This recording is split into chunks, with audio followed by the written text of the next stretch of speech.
А в Алматы задержали мужчину, разводившего костер в зеленом массиве микрорайона Багнашил Бостандыкского района.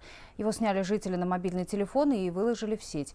Пользователи сразу же назвали его поджигателем. На заднем фоне полыхает склон горы Коктубек, которая находится в нескольких километрах от мужчины. Полицейские отреагировали незамедлительно. Личность подозреваемого установлена. Ему 54 года. Смотри, зараза какая!